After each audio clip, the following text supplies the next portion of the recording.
హల్లెలూయా. అందరం అలాగే లేచి నిలబడి ఉండగా పరిశుద్ధ గ్రంథమైనటువంటి బైబిల్ గ్రంథంలో నుండి ఆది కాండము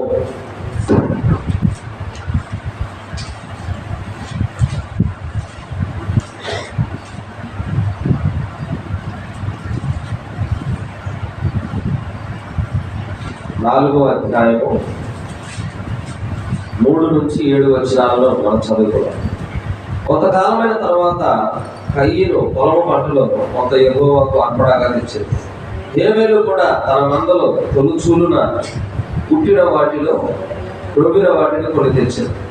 యెహోవా హేబేలును అతని అర్పణను లక్ష్య పెట్టాడు, కయ్యను అతని అర్పణను ఆయన లక్ష్య పెట్టలేదు. కాబట్టి కయ్యనుకు మిగిలి కోపం వచ్చి అతను తన మొక్కను చిన్నబుచ్చుకొనగా, యెహోవా కయ్యనుతో, నీకు కోపమేలా, ముఖము చిన్నబుచ్చుకొని ఉన్నావేమి? నీవు సత్క్రియ చేసిన ఎడల తలనెత్తుకొనవా? సత్క్రియ చేయని ఎడల వాకిట పాపము పొంచి ఉండును, నీ ఎడల దానికి వాంఛ కలుగును, నీవు దానిని ఏలుదు అని. చదవబడిన మాటలను దేవుడు దీవించిన గాక మనందరం కూర్చున్నాం.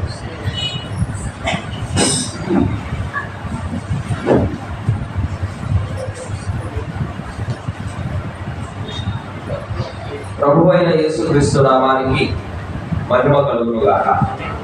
ఎంతమంది సంతోషంగా ఉన్నారు? మంచిది. మనము అప్పుడప్పుడు ప్రాథమిక విషయాలను కూడా మనం మైండ్లో పెట్టుకోవాలి. ఏమిటా ప్రాథమిక విషయం అంటే సమయానికి రావడం. సంఘం యొక్క సమయం 11 గంటలు. వాస్తవానికి ఇప్పుడు 12:30 అవుతుంది. ఈ సమయానికి మనం ముగించుకొని ఇంటికి పోయే సమయం ఇది. Praise the Lord. గమనించండి, మనం క్రమంగా చేసినప్పుడే దేవుడు ఉంటాడు అక్కడ. క్రమము కాని దాంట్లో అది నిర్లక్ష్య ధోరణికి చెందినదిగా అవుతుంది. దానిని దేవుడు ఇష్టపడడు. చేసే భక్తి మెరుగైనది గాను ఆయనకు అంగీకార యోగ్యమైనది గాను చేయాలి. ఎటువంటి చేస్తున్నావు కాబట్టి ఆయన చేత అంగీకరించబడిన భక్తి నువ్వు ఎంత చేస్తే ఉపయోగం ఏముంది? అది ఎలా ఉంటుందంటే, బయలుదేవత ముందు ఒళ్ళు కోసుకున్నటువంటి బయలు ప్రవక్తల వలె ఉంటుంది ఆ భక్తి. నువ్వు ఎంత ఒళ్ళు కోసుకున్నా కూడా వినడానికి అక్కడ లేనప్పుడు నువ్వు చేసే భక్తి అంతా కూడా ఏమవుతుందంటే అది వ్యర్థమవుతుంది. కాబట్టి గమనించండి, 11 గంటలకు ప్రారంభం అవ్వాలి ఇక్కడ. అలాగనే పీటర్ కూడా 11 గంటలకు ప్రారంభించాలి. 11 గంటల తర్వాత అతను యొక్క బాధ్యతను అతను నిర్వహించి వాక్యానికి సమయాన్ని ఇవ్వాలి. ఇది క్రమము. అలాగనే విశ్వాసులు కూడా సమయానికి రావాలి. విశ్వాసులతో సంబంధమే లేదు మనకు. స్టార్ట్ చేయడానికి ఒక్కళ్ళున్నా మనమే ప్రారంభించుకోవాలి. దానికి తిరుగులేదు. సమయ పాలన కలిగి మనం అందరం కూడా ఉన్నప్పుడే దేవుడికి అంగీకరించబడతాం దేవుడి చేత. లేదనుకోండి తృణీకరించబడతాం. నువ్వు ఎంత పడుగు పరిగెత్తే దేవుడి చేత అంగీకరించబడటానికే కానీ త్రోసివేయబడటం కాదు కదా. చాలాసార్లు చెప్తా ఉంటాను మీకు, సంఘానికి ఎందుకు వెళ్ళాలి అనేది మొదట తెలుసుకోండి అని చెప్తాను. ఫస్ట్ క్వశ్చన్, ఒక విశ్వాసి సంఘానికి ఎందుకు వెళ్ళాలో తెలుసుకోవాలి. ఎందుకు వెళ్తున్నాడో కూడా ఆయన తెలుసుకోవాలి. ఈ రెండు తెలియకుండా సంఘానికి వెళ్ళకూడదు. వెళ్ళినా కూడా అనవసరం. ఇక ఒక రాయిని తీసుకొచ్చి ఆ మూలలో కూర్చోబెట్టండి, నువ్వు దంచు ప్రసంగాలు. రాయికి ఏమైనా ప్రయోజనం ఉందా? నువ్వు ఎన్ని పెద్ద మర్మాలు తెచ్చినా కూడా ఆ రాయికి ఏమైనా ఉపయోగం ఉందా? అలాగని గుర్తెరగని గ్రహించలేని స్థితిలో మనం భక్తి చేసినా దానివల్ల మనకు ఏ మేలు కూడా కలగదు. ఇంకొకటి కూడా చెప్తున్నాను, క్రైస్తవ కుటుంబంలో పుట్టాం కాబట్టి క్రైస్తవం కాకూడదు, తప్పది. ఇవాళ ప్రపంచం అంతటా కూడా నువ్వు ఏ మతం వాళ్ళ దగ్గరికైనా వెళ్ళు, వాళ్ళు ఎందుకు వాళ్ళు ఆచరిస్తున్న మతాన్ని పాటిస్తారు అంటే వాళ్ళు పుట్టిన ఇల్లు అలాంటిది, ఆ ఇంట్లో వాళ్ళు ఆచరిస్తున్న మతం అలాంటిది కాబట్టి దాన్ని ఆచరిస్తూ వెళ్తారు. కానీ క్రైస్తవుడు అనేవాడైనా ఎవరైనా సరే ఎలా ఉండాలంటే, నువ్వు ఇంట పుట్టిన దాన్ని నువ్వు అలవర్చుకోవటం కాదు, నువ్వు గ్రహించాలి దాన్ని. నువ్వు గ్రహించలేదనుకోండి, పక్షిరాజు కోడి పిల్లల మధ్యలో పెరిగిన కథ మీకు అందరూ గుర్తుంది కదా. ఒక పక్షిరాజు ఎత్తైనటువంటి చెట్టు మీద గూడు పెట్టింది. ఒక గుడ్డు గాలికి గూడులో నుంచి జారి దెబ్బ మీద పడింది. దెబ్బ మీద పడినప్పుడు ఒక రైతు ఆ గుడ్డును చూసి, ఇది పక్షిరాజు గుడ్డు కాదు, ఇది మరి ఏ గుడ్డో అనుకొని అతను ఏం చేశాడు, ఇది కోడి గుడ్డే అనుకొని కోడి పెట్ట కింద పెట్టాడు దాన్ని. గుడ్డుకు కావాల్సిందల్లా వెచ్చదనం కావాలి. ఆ వెచ్చదనం ఈ ఒక గంప కోడి కింద పెట్టగానే అది పొదిగింది. మిగతా పిల్లలు కూడా గుడ్ల నుంచి బయటకు వచ్చాయి. ఈ పక్షిరాజు కూడా బయటకు వచ్చింది. ఇప్పుడు కోడి పిల్ల ఏమనుకుంటుందంటే, ఇది నా పిల్లే, రూపురేఖలు వేరేగా ఉన్నా కూడా నా పిల్ల, నేను పెట్టిన గుడ్డులో నుంచి వచ్చింది, ఇది ఎట్టున్నా కూడా ఇది నాదే అని పెంచుతుంది. అది కూడా దీని రెక్కలు పొడవుగా పెరుగుతున్నాయి, బలంగా ఉంది, దీని నిర్మాణం వేరు. దీనికి సింహపు పంజా లాంటి పంజా ఉంది పక్షిరాజుకి, పిల్లకి. అయినా ఉపయోగం ఏముంది, నేను పెరిగింది ఏడే కదా, నా తల్లి కోడే కదా, నా ఆహారం ఇదే కదా అనుకొని ఎంట పుట్టినటువంటి వాతావరణాన్ని అలవర్చుకొని పక్షిరాజు ఎంత పెట్టేటువంటి ఆహారం తింటాం. ఏమిటి ఆహారం? దెబ్బల మీద పురుగులు తింటాం, దెబ్బల మీదకి ఎక్కడం, పురుగులను తినడం, చిన్న చిన్న పురుగులు తినడం. కానీ పక్షిరాజు ముక్కు ఎందుకు ఇవ్వబడింది అలాగా, ఇలా ఉప్పు తిరిగే ముక్కు ఎందుకు ఇవ్వబడింది అంటే, చీల్చడానికి, మాంసాన్ని చీల్చడానికి దానికి అది ఇవ్వబడింది. దెబ్బల మీద పురుగులు పొడుచుకొని తింటున్నాయి కోడి పిల్లలన్నీ కూడా. బహుశా నేను ఇలాగే తినాలేమో అని ఇబ్బంది పడుతూనే తిన్నది. తల్లి పెట్టిన ఆహారం, తల్లి నడిపిస్తున్న విధానం ఇదే అనుకుంది. కానీ దాని ఇల్లు వేరు, దాని నిర్మాణం వేరు. అది తిరగాల్సింది మహా ఆకాశాల్లో ఎగిరి తిరగాలని. ఎక్కడ తిరగాలి? అది మహా ఆకాశాల్లో తిరుగుతా అంత దూరం నుంచి సర్పపు జాడలు కనిపెట్టేటువంటి సామర్థ్యాన్ని దేవుడు ఇచ్చాడు పక్షిరాజు. కానీ ఈ పక్షిరాజు ఎక్కడ పెరుగుతుంది? ఇప్పుడు దిబ్బల మీద పెరుగుతుంది, దిబ్బల మీద ఆహారం తింటుంది. ఇవాళ కూడా అలాగే ఉంది పరిస్థితి. మేము ఈ ఇంట్లో పుట్టాం కానీ మేము క్రైస్తవులు, రాంగ్ అది. నువ్వు క్రైస్తవుడు ఇంట్లో పుట్టే క్రైస్తవుడువా? కాలేవు. నువ్వు చెప్పుకోవచ్చు పేరుకి, నేను క్రైస్తవుడిని, మా అమ్మ నాన్న క్రైస్తవుడు కాదు. That is wrong. నీకు క్రైస్తవుడు అనే గ్రహింపు రావాలి మొదట. అది నువ్వు ఎవరో నీకు ఎరగాలి. ఇది గుంటలకు కూడా తిరుగుతూనే ఉంది దెబ్బలమని. అయితే గుడ్డు పోయిన దగ్గర నుంచి కూడా నా బిడ్డ ఎక్కడో జారిపోయాడు అని పక్షిరాజు తల్లి రెక్కలు చాచుకొని ఆకాశంలో కేకలు పెట్టుకుంటూ తిరుగుతుంది. ఖచ్చితంగా నా బిడ్డ ఎక్కడో ఉంది, నా స్వరం వింటే ఇది మళ్ళీ తిరిగి రంకేస్తుంది అని చెప్పేసి తిరుగుతూ ఉంటే కోడి పిల్లలేమో పియ్యం పియ్యం అంటున్నాయి. ఈ పక్షిరాజు కేకేమో చాలా గంభీరంగా వినిపిస్తా ఉంది. హల్లెలూయా. అయితే ఒకరోజు ఇది వేస్తున్న కేకకు సరిపోయేలాగా ఆకాశంలో ఒక పెద్ద కేక వినిపిస్తా ఉంది. ఇది కేక వేస్తుంది, అది కేక వేస్తుంది, అది కేక వేస్తుంది, ఇది రెస్పాండ్ అవుతుంది. దీని భాష దానికి అర్థం అవుతుంది, దాని భాష దీనికి అర్థం అవుతుంది. ఇది ఖచ్చితంగా నాకు చెందిన స్వరమే అని పిల్ల గ్రహించింది. అప్పుడు అర్థం చేసుకుంది, నేను దెబ్బల మీద ఆహారం తినడానికి కాదు పుట్టింది, నేను కోడి పిల్లలతో పాటు పెరిగేటువంటి వాతావరణం నాకు సరిపోవట్లేదు గ్రహించింది. అప్పుడు ఆ తల్లి పక్షిరాజు అంటుంది కేక వేసి, నువ్వు రా పైకి అని అన్నప్పుడు ఇది రెక్కలు ఆడించడం స్టార్ట్ చేసింది. నీ రెక్కలు ఆడించడం ఎగురుతావు. అలాగ గ్రహించి రెక్కలు ఆడించుకుంటూ వెళ్ళి తల్లి పక్షిరాజు రెక్కల మీద కూర్చుంది. ప్రవక్త చెప్పాడు, తన రెండు కాళ్ళతోటి ఆ రెక్కలను గట్టిగా పట్టుకొని, తనకి ఇవ్వబడిన ముక్కుతోటి ఆ రెక్కలను గట్టిగా పట్టుకుందట. తల్లి పక్షిరాజు పైన తీసుకెళ్ళిందట. ఒక కుదుపు ఏర్పడిందట. అక్కడ మాట్లాడడానికి, కేకలు వేయడానికి లేదు, నోరు మూసుకుపోయింది, రెక్కలను పట్టుకొని ఉంది. గ్రహించింది. ఎప్పుడూ లేనటువంటి ఒక అనుభవంలోకి తల్లి పక్షిరాజు పక్షిరాజు పిల్లలు తీసుకెళ్తుంది, అయినా సరగట్లేదు, కొనగట్లేదు, నోరు మూసుకొని నల్లకొంది. పైకి తీసుకెళ్ళిన తర్వాత ఇట్లా రెక్కలు ఎదిరించింది తల్లి పక్షిరాజు. ఎదిరించగానే పక్షిరాజు పిల్ల అక్కడ నుంచి జారిపోయింది. కేకలేస్తుంటే తల్లి పక్షిరాజు ఏం చేస్తుంది తెలుసా? చుట్టూరు తిరుగుతుంది. నువ్వు భయపడద్దు, నీ నిర్మాణం వేరు, నీ విధానం వేరు, నీ బలమైన రెక్కలు చాపు అన్నప్పుడు రెక్కలు చాపి ఆడించు అన్నప్పుడు అది ఆడిస్తా ఉన్న సమయంలో సపోర్ట్ కి మళ్ళీ తల్లి పక్షులు కిందకు వచ్చి దాన్ని మళ్ళీ పైకి తీసుకెళ్లి మళ్ళీ వదిలిపెడుతూ అలాగా మొదటి విమానయానాన్ని నేర్పించింది. అలాగే ప్రియమైనటువంటి దేవుడి పిల్లలు, మనము కూడా ఒక గ్రహింపులోకి రావాలి. రానంత వరకు నువ్వు ఎవరో నీకు తెలియదు, నువ్వు ఎందుకు భక్తి చేస్తావో నీకు తెలియదు. నువ్వు ఎంతకాలంలో తెలుగులో మా మాస్టర్ ఒక ఆయన అనేవాడు, ఎలక తోలు తెచ్చి ఏడాది ఉతికిన నలుపు నలిపే కానీ తెలుగు రాదు, తెలుగు కాదు. నీకు గ్రహింపు రావాలి. నేను ఒక క్రైస్తవుణ్ణి, నేను ఒక దేవుని పిల్లవాడిని నీకు తెలియాలి. నీకు ఆ గ్రహింపు వచ్చేదాకా నువ్వు సిగరెట్ తాగుతావు, మందు తాగుతావు, విచ్చలవిడి చేస్తావు, అయినా చర్చికి వస్తావు. ఎందుకు ఇలాగా? Why all these things happen in our life?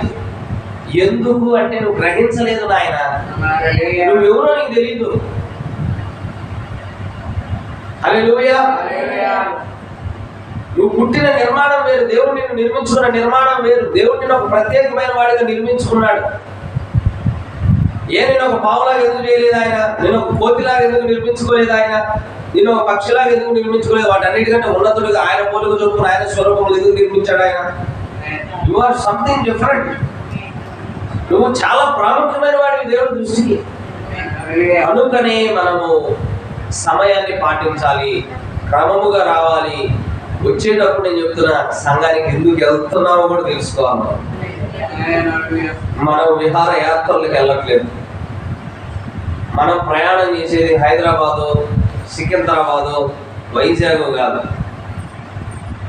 వేరొక లోకం, వేరొక పొరలో, సృష్టి నిర్మాణంలో వేరొక కంటికి కనిపించని రాజ్యంలో మనం ప్రయాణం చేయాలి. ఆ వేగం ఎంత ఉందో తెలుసా? ఆ పరిమాణంలోకి వెళ్ళాలంటే వెలుగు కంటే వేగంగా వెళ్ళిపోవాలి మనం. అంత వేగవంతంగా వెళ్ళేటువంటి వాహనాలు ఇప్పటికీ కనిపెట్టలేదు. అయితే బైబిల్ గ్రంథం చెబుతుంది, ఆయన ప్రత్యక్షమైనప్పుడు కనురెప్ప పాటలు మనం మార్చుతుంది. అంటే ఎట్లున్నా నువ్వు ఒక్క అట్లా కన్ను ఆడించి తెలిసేలోపు వేరే రాజ్యంలో ఉంటావు. అది భూసంబంధమైన రాజ్యం కాదు, పాపం ఉండదు. అంటే ఎంత స్పీడ్కి వెళ్ళిపోవాలి ఆ రాజ్యంలోకి?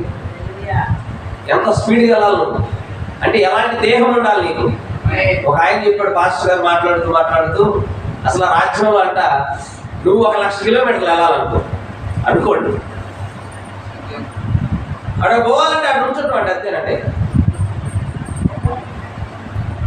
ఎంత వేగంగా ఉంటావు నువ్వు? ఇవాళ గుంటూరులో ఎవరో చుట్టాలు ఉన్నారు, వాళ్ళకి కలవాలంటే నువ్వేం చేయాలి? బస్సు ఎక్కాలి, టికెట్ కొనాలి, ఎక్కి 1.5 సేపు జర్నీ చేయాలి. ఇప్పుడు అట్ట అంటాడు, ఇట్ట అంటాడు. ఇవన్నీ అనుభవించి గుంటూరులో దిగి మనం వాళ్ళకి ఫోన్ చేసి ఆటో పట్టుకుని వెళ్ళాలి. కానీ ఈ రాజ్యంలో, దేవుడి రాజ్యంలో వాళ్ళ చోటుకి వెళ్ళాలంటే వెళ్ళిపోయి ఆడుకుంటామట. అంటే కన్ను రెప్ప పాటలు. అలాంటి ప్రయాణం, అలాంటి లోకంలోనికి వెళ్ళడానికి మన ప్రయాణం చేస్తున్నాం. కనుక సమయాన్ని పాటించాలి. దేవునికి యోగ్యమైనదిగా, దేవునికి ఇష్టమైనదిగా మనం చేసేటువంటి కార్యాలను మనం ఉంచుకునేలాగా చేయాలి. ఈరోజు ఒక చిన్న అంశాన్ని మీ ముందుకు తీసుకొని వచ్చాను. చిన్న అంశమో పెద్ద అంశమో ఎలా నడుస్తుందో నాకు తెలియదు. పాపము అనేది మన ఇంట వాకిటే ఉంటుందంట. పాపము అనేది ఎక్కడ ఉంటుంది? మన ఇంట వాకిటే ఉంటుందంట. ఇందాక చదువుకున్నటువంటి వచనాలను మనం జాగ్రత్తగా గమనిస్తే, దేవుడు భూమిని ఏలడానికి ఆదాము అవ్వలను సృష్టించాడు. ఈ భూమిని వారికి స్వాస్థ్యంగా అప్పగించాడు. భూమి మీద ఆదాము రాజుగా ఉన్నాడు. సకల భూజంతువులు ఆదాము మాటకు లోబడుచున్నవి. సకల సృష్టి ఆదాముకు లోబడుతుంది. అంటే ఆదాము ఒక చెట్టుతో మాట్లాడగలడు, ఆదాము ఒక జంతువుతో మాట్లాడగలడు, ఆదాము రాళ్లతో కూడా మాట్లాడగలడు, ఆదాము దేనితో అయినను మాట్లాడగలడు. నమ్మశక్యంగా లేదు కదా? లేదా? కడపటి ఆదాము యేసుక్రీస్తు అని అన్నారు. ఎందుకన్నారు? యేసు ప్రభు దేవుడి కుమారుడు. అలాగనే ఆదాము కూడా దేవుడి కుమారుడే. ఆదాము కలిగి ఉన్న శక్తి యేసు ప్రభువు కలిగి ఉన్న శక్తి. అంతటి అధికారము దేవుడు ఆదాముకి ఇస్తే ఆదాము దాన్ని కోల్పోయాడు. Praise the lord.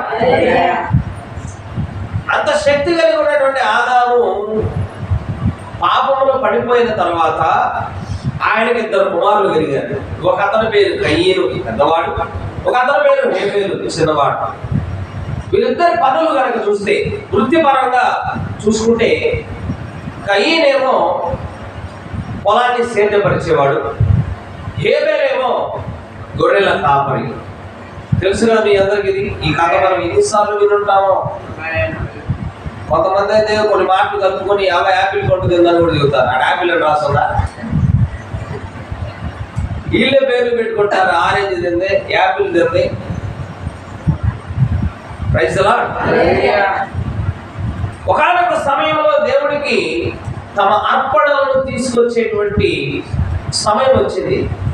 ఈ సమయం వచ్చినప్పుడు కయ్యను తన భూమిని సేద్యపరిచి ఉత్పత్తి చేసినటువంటి మంచి పదార్థాలను, ఫలాలను తీసుకొని వెళ్ళాలనుకున్నాడు దేవుడికి అర్పణగా ఇవ్వడానికి. హల్లెలూయా. ఇంకొక చిన్న కరెక్షన్ చేస్తున్నా. కొంతమంది కయ్యను తెచ్చిన అర్పణ పుచ్చిపోయింది, కుళ్ళిపోయి తెచ్చిచ్చాడు, ఇంట్లో వాడుకోగా మిగిలిపోయి తెచ్చిచ్చాడు. తప్పది. ప్రవక్త అంటాడు కయ్యను కూడా భక్తి పరుడే అంటాడు ప్రవక్త. మనకు తెలియకుండా ఏది పెడితే అది వాడకూడదు. హల్లెలూయా. యోధా ఒక పనికిమాలోడు అని సులువుగా రాస్తాం మనం, కానీ ప్రవక్త యోధాని పనికిమాలోడు అని అనలేదు అక్కడ. యోధా ఎంత గొప్ప పరిచర్య చేస్తే కానుకల సంచి యోధా దగ్గర ఉండాలి అన్నాడు. నిజమే కదా? అవునా?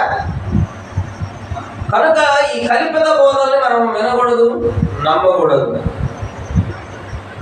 అలాగనే హేబేలు కూడా తన మందలో పుట్టిన తొలుచూలున పుట్టిన అంటే ప్రథమ సంతానమైనటువంటి ఒక గొర్రె పిల్లను శ్రేష్టమైన దానిని తీసుకుని వెళ్ళాడు. దేనికి? దేవునికి బలిగా అర్పించడానికి. ఇద్దరు వెళ్ళారు, ఇద్దరు బలిపీఠాలను కట్టారు. కయ్యను ఇంకా సుందరంగా బలిపీఠాన్ని సిద్ధపరిచాడు. పూలతోటి, పళ్ళతోటి బాగా సుందరంగా కట్టించాడు. ఏ మనిషి చూసినా కూడా ఇతని బలినే అంగీకరిస్తాడు దేవుడు అని అనిపించుకునే అంత సుందరంగా కట్టాడు. మరి ఏ పేరు కూడా బలిపీఠం కట్టాడు, కేవలం రాళ్ళను మాత్రమే పేర్చాడు. హల్లెలూయా. చాలా సాదాగా కట్టాడు. తర్వాత ఇద్దరు బలి అర్పణలు తీసుకొని వచ్చారు.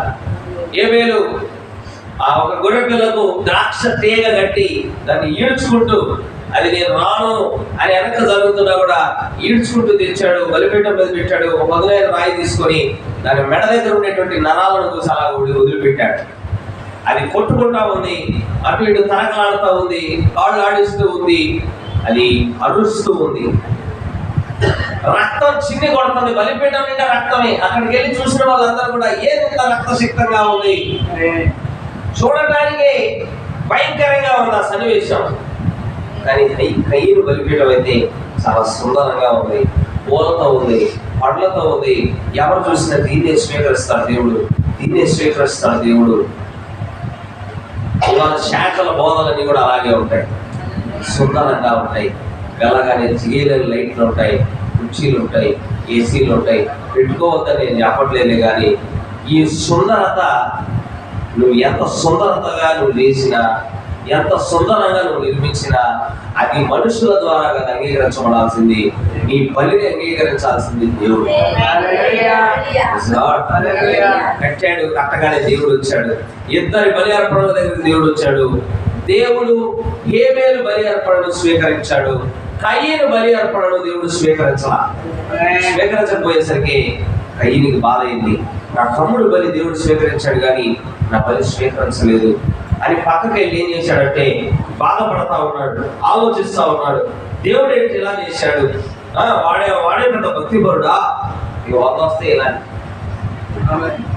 మనం ప్రార్థన చేస్తున్నాం, పక్కనోడు ప్రార్థన చేస్తున్నాడు, మనకంటే రిజల్ట్ వాడికి బాగా వచ్చింది అనుకోండి, మనం వెంటనే పక్కకి వెళ్ళి వాడే పెద్ద భక్తిపరుడా, వాడికి పాట పాటగా రాదంటాం, వాడికి ప్రార్థన చేయడమే రాదంటాం, వాడి మీద రకరకాల చెబుతా ఉంటాం. మనం బాధది మనకు రాలేదనే బాధ కంటే కూడా వాడికి వచ్చిందనే బాధ ఎక్కువ ఉంటుంది మనలో. ఏదైనా చిన్నప్పుడు స్కూల్లో ఎగ్జామ్స్ లో 6th క్లాస్ 7th క్లాస్ లో ఎగ్జామ్స్ ఫెయిల్ అయితే మనం ఫెయిల్ అయినందుకు మనమేం బాధపడం, అది బియ్యం వచ్చి చూపిరా ఆడికి మనకంటే ఒక మార్కు తక్కువ వస్తేనే మనకు సంతోషపడింది. ఎందుకంటే ఇంటికి పోయిన తర్వాత చెప్పాలి కదా, ప్రణీత్ గారు కూడా ఫెయిల్ అయ్యలేనా, అందరూ ఫెయిల్ అయ్యారని చెప్తారు, అందరు సంగతి నీ సంగతి చెప్పరాదు. అలాగే హోంవర్క్ చేయని వాళ్ళు ఎవరు నిలబడంటారు అంటే మనం చేయలేదనే బాధ ఉండదు, లేత చూసుకుంటాం, పక్కన ఎవరైనా చేయలేదా, ఎప్పుడు మనకు ఒక తోడు ఉంటాం. మనము చేయలేదే, మనం అంగీకరించబడలేదే, మనకు అప్రిసియేషన్ రాలేదే అనే బాధ కంటే మన పక్కనోడికి వచ్చింది అప్రిసియేషన్ అనే బాధ ఎక్కువ లోకంలో. ఇప్పుడు హేబేలు అంగీకరించబడ్డాడు, వాడే పెద్ద నీతిమంతులే అని అంటే అన్నట్టుగా పక్కకి వెళ్ళి మొహం చెల్లబుచ్చుకొని ఉంటే దేవుడు వచ్చింది. దేవుడు వచ్చి కయ్యంతో మాట్లాడుతూ అన్నాడు, కయ్యలో నువ్వు ఎందుకు నీ ముఖాన్ని చెల్లబుచ్చుకున్నావు, ఎందుకు బాధపడుతున్నావు, నువ్వు కూడా ఏదైనా సత్కార్యం చేస్తే నువ్వు తలెత్తుకోవా? చూడండి దేవుడు ఎంత ప్రేమ స్వరూపం, నువ్వు సత్క్రియ చేస్తే నువ్వు తలెత్తుకోవా, ఎందుకు అలా ఉన్నావు? మళ్ళా వెళ్ళి నీ తమ్ముడు చేసిన మార్గంగా ఒక గొర్రె పిల్లలు తీసుకొచ్చి నాకు బలిగా అర్పించు, నీ అర్పణ కూడా నేను స్వీకరిస్తానన్నాడు. దేవుడు ప్రేమ చూడండి, తప్పిదం చేసినట్టు మరలా సరిదిద్దుకొని సరైన మార్గంలో వస్తే he is ready to accept you. Hallelujah. మన సేవకు సోదరుల గురించి చెబుతున్నా, ఏదన్నా ఒకటి ఏదైనా చేసిందంటే చూడు వాడిని ఏగుతూ ఉంటా. ఒరే బాబు, యేసు ప్రభు వేశ్యల దగ్గరికి వెళ్ళాడు, ఆయన యేసు ప్రభు పాపుల దగ్గరికి వెళ్ళాడు, రోగుల దగ్గరికి వెళ్ళాడు, కుష్ఠ రోగులు పట్టుకున్నాడు. ఆయన ఆ పరిచయం చేస్తున్నాం మనం ఈరోజు. అమ్మో వాడు అట్లా చేసింది, వాడి దగ్గర బాగుండదయ్యో, అది క్రమం కాదయ్యో. నీకు క్రమం తెచ్చిపోయాడు ఆ దెబ్బలో. యేసు ప్రభు ఏం చేశాడు, ఆయన అవమానించడానికి ఆహ్వానించిన వెళ్ళాడు. అలాంటిది నిజమైన సేవ. మట్టడితో 10 ఆమడల దూరం జరగటం కాదు, పెంట ద్వారాల మధ్య నడిచాడని ప్రవక్త చెప్పాడు. దుమ్ము కొట్టిన వీధుల్లో నడిచాడు. మొహమ్మద్ దుమ్ము కొట్టుకుపోయి ఉంటే 2 రోజుల పాటు నడిచి వచ్చాడంట. 2 రోజులు ప్రయాణం చేసి నడిచి వచ్చాడట. అది నిజమైన ప్రేమ. దేవుడు అలాంటి ప్రేమను చూస్తున్నాడు, దేవుడు అలాంటి ప్రేమ చూపిస్తాడు మన మీద కూడా. కయ్యను ఎలా ఉంటాడు అందరూ తెలుసు మనకు, కానీ కయ్యను కూడా ఏమంటున్నాడు, నువ్వు సరైన మార్గం కూడా వెలివేయలేదే, నువ్వు సర్పసాధన అనలేదే అన్నాడా? ఆయన బ్యాక్గ్రౌండ్ అంతా తెలియదా దేవుడికి? బైబిల్లో రాయబడి ఉంది కదా కయ్యను అపవాది సంబంధానికి. కానీ మరి దేవుడు ఏం చేశాడు, కయ్యను దగ్గరికి వెళ్ళి తప్పుడు మార్గంగా. కానీ కయ్యను అక్కడ వాక్యం చేయడానికి ఇష్టపడలేదు. అప్పుడు దేవుడు అన్నాడు, నువ్వు సత్క్రియ చేస్తే తలెత్తుకుంటావు కదా, సత్క్రియ చేయకపోతే, వినాలి అందరూ వినాలి, సత్క్రియ చేయకపోతే పాపము వాకిటను ఉంటుంది అన్నాడు ఆయన. ఈ బాగా మీరు గుర్తుపెట్టుకోవాలి. సత్క్రియ చేయని ఎడల వాకిట పాపము పొంచి ఉండును, నీ ఎడల దానికి వాంఛ కలుగును, నీవు దానిని ఏలుదువలెను. నువ్వు ఎప్పుడైతే సత్క్రియ చేస్తావో నీకు ఘనత వస్తుంది దేవుని దగ్గర నుంచి. నువ్వు ఎప్పుడైతే సత్క్రియ చేయవో పాపము నీ వాకిట ఉంటుంది అని చెప్పాడు.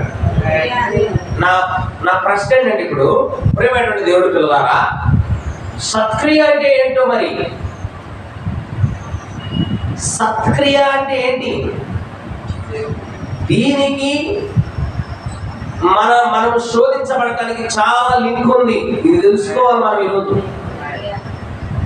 మన పాపం ఎక్కడో మన ఇంట వాకిట నీ కోసం, నీలోనికి జ్వరబడటం కోసం, నీ ఇంటిని నాశనం చేయడం కోసం పాపము నీ వాకిటే ఉండి చూస్తుందంట. నువ్వు దానికి ఏం చేస్తున్నావు చెప్పు? నువ్వు లైజాల్ వేసి గడుగు, నువ్వు డెటాల్ వేసి గడుగు, నువ్వు బ్లీచింగ్ పౌడర్ వేయదు పోదని. అది చూడండి, అది ఎదురు చూస్తుందంట నీకోసం పొంచి ఉందంట. అది ఏది? పాపము. పొంచి ఉండటం మాత్రమే కాదు, దానికి ఒక కోరిక ఉందంట, బలమైన కోరిక. ఏంటి ఆ కోరిక తెలుసా?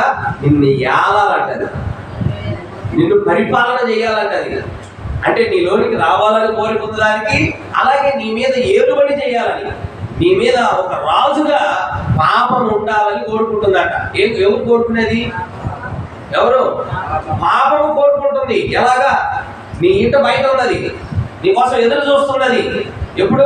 నువ్వు దొరికితే పట్టుకుందామని చూస్తుంది.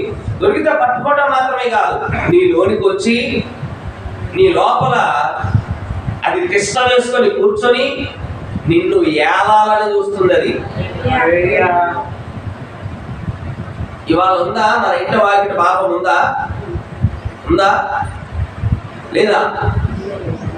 ఎప్పుడు వెళ్ళలేదా? ఇంకా మాకంటే తెలిసింది ఉందో లేదో అంటాం. అందుకే గ్రహించాలి బాబు. నువ్వు ఎందుకు వస్తున్నావో గ్రహించాలి నాయన, ఎందుకు రావాలో కూడా గ్రహించాలి నాయన. ఒక్కొక్కళ్ళంటే తప్పు, అన్న భలే చెప్పిండు. అసలు బా టీవీలో వింటుంటే అన్నది అన్న ఏం చెప్పిండు అంటే భలే చెప్పిండు. ఏం చెప్పిండో తెలియదు కానీ అన్న మాత్రం భలే చెప్పిండు. అంతా అయిపోయింది, 10,000 కానుక రాసిపోమన్నాడు.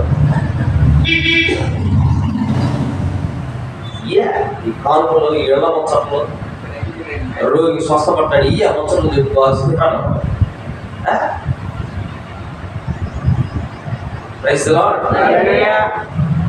నీ చెయ్యి నిప్పుల్లో పెడితే కాలకుండా వచ్చిందంటే నువ్వు ఏడో యాక్షన్ చేసావు అర్థం.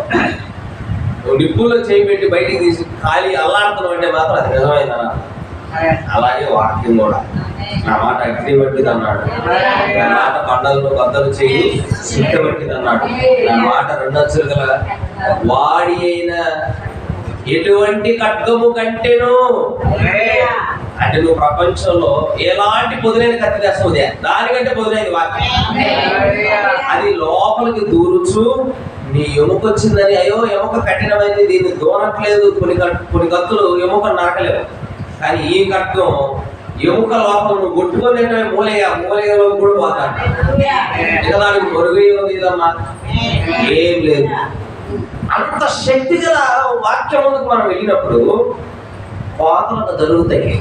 ప్రవక్త అన్నాడు, వాక్యం కోతలు చేస్తున్నాడు. కోత క్షణమడ తీసినట్టు నరికేస్తాడు, చిత్తమడ చేస్తాడు వాక్యం.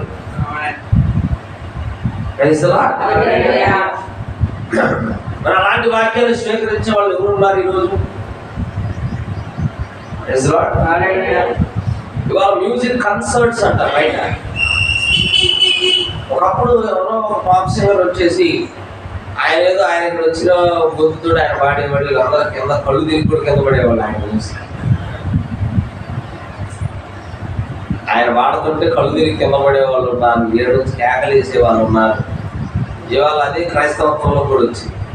యేసు ప్రభు పాటని ఎట్లా పాప్ సింగింగ్ టైంలో ఎగురుతున్నారు, గెంతులు వేస్తున్నారు, అది ఆరాధన అంటున్నారు.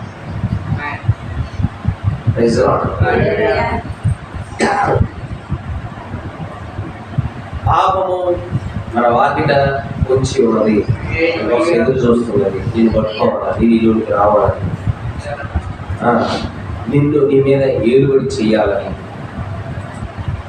ఇవాళ ఒకడు మర్డర్ చేస్తున్నాడంటే రోడ్డు మీదకి వెళ్ళి ఒకరిని ఆర్థికంగా పొడిచి చంపుతున్నాడంటే దానికి కాటు పెట్టి వాటిని నడిపిస్తున్నది ఏంటి? వాడు కాదు. ఏ పిల్లవాడు కూడా పుట్టుకతోనే నాంచాలు కొట్టుకొని, ఏ పిల్లవాడు కూడా పుట్టుకతోనే కత్తి కొట్టుకొని, ఏ డాక్టర్ నేను ఎప్పుడే పుట్టే నేను పొడుస్తా అన్న పిల్లవాడిని చూసాం మనం. చూసాం? పుట్టగానే నేను కిడ్నాప్ చేస్తా, నేను డబ్బులు అడుగుతా, ఇవన్నీ అన్న పిల్లలు ఇప్పుడు చూసారా? పుట్టకతో నాకు సిగరెట్ తింటరా, నాకు సారా ప్యాకెట్ తింటరా అన్న పిల్లవాడిని ఇప్పుడు చూసారా? దేవుడు మనిషిని చాలా ప్రశాంతమైనటువంటి వాతావరణాన్ని ఇచ్చి, ఒక సమాధానకరమైన మనస్సుని ఇచ్చి పంపించాడు మా దేవుడు. ఎవరిని? మనుషులకి. అందుకని మనుషులు తమ యొక్క హృదయ తృప్తి కొరకు ఏదైనా చేస్తారు. చూసారా? హృదయ తృప్తి జరుగుతుందంటే ఏదైనా చేస్తారు వాళ్ళు. మనిషి ఎక్కువగా గందరగోళాన్ని ఇష్టపడాడు. గుర్తుపెట్టుకోండి. ఎందుకంటే అది మన గుణం. దేవుడు అలాంటి గుణం పెట్టి పంపించాడు.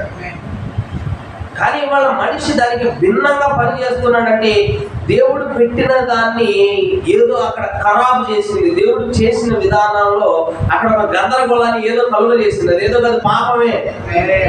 ఒక మనిషి హత్య చేస్తున్నాడంటే వాడిని లోపల ఎరుతున్న వాడు ఎలాంటి వాడు ఒకసారి ఆలోచన చేయండి. వాడిని నడిపిస్తున్న శక్తి ఎలాంటిదో చూడండి. ఒకడు వ్యక్తి తాగుతున్నాడంటే, తాగి తండనాలు ఆడుతున్నాడంటే, రోడ్డు మీద పడిపోతున్నాడంటే, ఒళ్ళు కూడా తెలియట్లేదంటే, ఇంట్లో నలుగురు ఉంటేనే టవలు కట్టుకొని రావడానికి సిగ్గుపడేవాడు మద్యాన్ని సేవించి వీధుల్లో ఒళ్ళు తెలియకుండా పడిపోయాడంటే దానికి కారణం ఏంటి? అతన్ని నడిపిస్తున్న ప్రభావం చూడండి. చిన్నప్పటి నుంచి బాగా పెరిగాడు, చక్కగా తల్లిదండ్రులు కనపడితే చాలా దూతాన్ని ఇంట్లో ఉండేవాడు. చిన్నపిల్లల దగ్గర ఉన్న సమయాల్లో, స్కూల్లో చదువుకునే సమయాల్లో అలాంటి భయభక్తులతో పెరిగిన వాడు పెద్దవగానే కొన్ని సావాసాల ద్వారా కొన్ని అలవాట్లు చేసుకొని విచ్చలవిడితనానికి అలవాటు పడ్డాడంటే దానికి కారణం ఏంటి? ఎవరి ద్వారా నడిపిస్తున్నాడు? అంటూ ఎవరి ద్వారా నడిపించబడుతున్నాడు? Something is leading him. ఏదో అతన్ని నడిపిస్తుంది. ఇదివరకు చేయలేదే, పుట్టినప్పుడు చేయలేదే, 1వ తరగతులు చేయలేదే, 2వ తరగతులు చేయలేదే, 10వ తరగతులు చేయలేదే. కొంత మిడ్ ఏజ్కి రాగానే, టీనేజ్కి రాగానే ఏదో చేస్తున్నాడు వాడు. లేనవాడు ఎక్కడి నుండి వచ్చింది వాడికి? వాడి హృదయంలో ఎవరో నడిపిస్తున్నారు. అది ఏమిటో కాదు, పాపమే పొంచి ఉన్నది. నీ మీద ఆశ కలిగి ఉన్నదా? దానికి ఆశ ఉంది నేను ఏలాలని. అర్థమవుతుందా? దేవుడు ఏది కోరుకుంటాడు? సాతానుడు అదే కోరుకుంటాడు. దేవుడు నీ హృదయాన్ని కోరుకుంటాడు, వాడు నీ హృదయాన్ని కోరుకుంటున్నాడు. ఇప్పుడు నివాసం చేయడానికి, ఈ యామడానికి దేవుడికి ఒక సింహాసనం కావాలి, వాడికి కూడా ఒక సింహాసనం కావాలి. దేవుడి యొక్క ఆశ, దేవుడి యొక్క విధానం ఏంటంటే దేవుడు తన కుమారుల మీద రాజ్యం చేయాలి. ప్రారంభం నుంచి చేస్తున్నాడు ఆయన. కానీ ఈ అపవాదిగాడికి కూడా ఒకటి పడింది, నేను కూడా దేవుడి కుమారుల మీద రాజ్యం చేయాలి.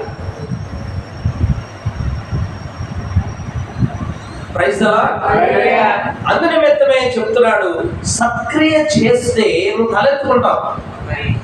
సత్క్రియ చేయని ఎడల పాపం నీ వాకిటే ఉంటుంది. ఆ పాపంకి నీ మీద కోరిక ఉంది. ఏమిటా కోరిక అంటే నిన్ను ఏలాలని.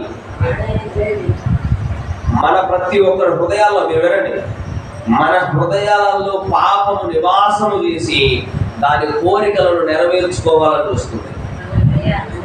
గమనించండి. వాడికి దొంగతనం చేయాలని ఉంటుంది, ఆశ నీ ద్వారా జరిగించుకుంటాడు. వ్యభిచారం చేయాలని ఉంటుంది, నీ దేహాన్ని వాడుకుని దాన్ని జరిగిస్తూ ఉంటుంది వాడు. రకరకాల కార్యాలు వాడు నీలోనే కూర్చొని తిష్టం వేసి నీ చేత జరిగించుకుంటాడు వాడు. ఎప్పుడు? సత్క్రియ చేయనప్పుడు. కానీ నువ్వు సత్క్రియ చేస్తే నువ్వు గణపరచబడతావు. సత్క్రియ చేస్తే నువ్వు తలెత్తుకుంటావు. ఇంతకీ సత్క్రియ సత్క్రియ సత్క్రియ ఇందాక నుంచి అంటున్నాడు, కానీ సత్క్రియ దగ్గరికి రావట్లేదు అన్న. ఇప్పుడు వస్తున్నాడు అన్న సత్క్రియ దగ్గరికి. సత్క్రియ అంటే ఏంటంటే అన్న, బిలీవింగ్ ఇన్ హిమ్, ఆయన యందు నమ్మిక ఉంచాలి. 2, మొదటిది ఆయన యందు నమ్మిక ఉంచడం. 2, ఆయనకు అంగీకారమైన దాన్ని చేయడం. 2 ఏంటి? ఆయనకు అంగీకారంగా ఉండేదాన్ని చేయాలి. 3, ఆయన్ని సంతోష పెట్టేవాడిగా ఉండాలి. ఈ 3 విషయాలను మనం చేయాలి. అదే సత్క్రియ. మొదటిది ఆయన ఎంతో నమ్మిక ఉంచాలి. 2, ఆయన చేత అంగీకరించబడాలి. మొదటిది చేస్తారు, 2, 3 చేయరు. అసలు నమ్మితే 2-3 చేస్తాం ముందు. ఎందుకంటే సంఘంలో 3 రకాల విశ్వాసాలు ఉంటారు, మీ అందరికీ తెలుసు. మొదటి విశ్వాసి అంటే సంఘానికి క్రమంగా వచ్చి చెప్పబడుతున్న వాక్యాన్ని తమ హృదయాల్లోకి తీసుకొని దాని ప్రకారంగా తమ జీవితాలను మలుచుకునేటువంటి వాళ్ళు విశ్వాసులు. 2 అవిశ్వాసులు. ఒక రాయి తెచ్చాడు పెట్టండి, ఆ రాయి వల్ల ఎంత ఉపయోగం ఉందో వాళ్ళ వల్ల అంత ఉపయోగం ఉంటుంది. అవిశ్వాసులు అంటే వాక్యాన్ని వింటారు, ఏం రెస్పాన్స్ ఉండదు. ఇంకా చెప్పాలంటే వాళ్ళు నిద్రపోవడానికి వస్తారు. అసలు ఇక్కడ నుంచొని ఏం చెప్పబడుతుందో మధ్య మధ్యలో లేచి వింటారు. అందరూ ఆమెను చెబుతున్నారు, హల్లెలూయా చెబుతున్నారు అన్నప్పుడు ఆమెను హల్లెలూయా అంటారు. ఏం చెప్పారంటే ఏం లేదు, పెద్దగా నేను ఉరకబెట్టి నిద్రపోతున్నా కూడా ఎవరు పట్టించుకోలేదు. అయ్యగారు 4 సార్లు ఆమెను 4 సార్లు హల్లెలూయా చెప్పారు, నేను కూడా ఆమెను హల్లెలూయా చెప్పాను, అందరూ బయట కూర్చొచ్చారు. ఇది జరుగుతుంది. వాళ్ళు వాక్యాన్ని నమ్మరు, వాక్యానుసారంగా వాళ్ళు జీవించరు, వాక్యంలో ఉన్న శక్తిని వాళ్ళు ఆశ్రయించరు. ఎవరిళ్ళు? అవిశ్వాసం. 3 వేషధారులు. వేషధారులు అంటే వీళ్ళు ఎలా ఉంటారంటే సంఘానికి వస్తారు, వాక్యం చెబుతుంటే వింటారు. విశ్వాసి కంటే కూడా వీళ్ళు ఎక్కువ ఆమెలు కలిగి అని చెబుతారు. విశ్వాసులు బడికే రాదు ఆమెలు చెప్పడం, హల్లెలూయా చెప్పడం వీళ్ళతో పోలిస్తే ఇంకా చెప్పాలంటే ఎగురుతారు. ఇక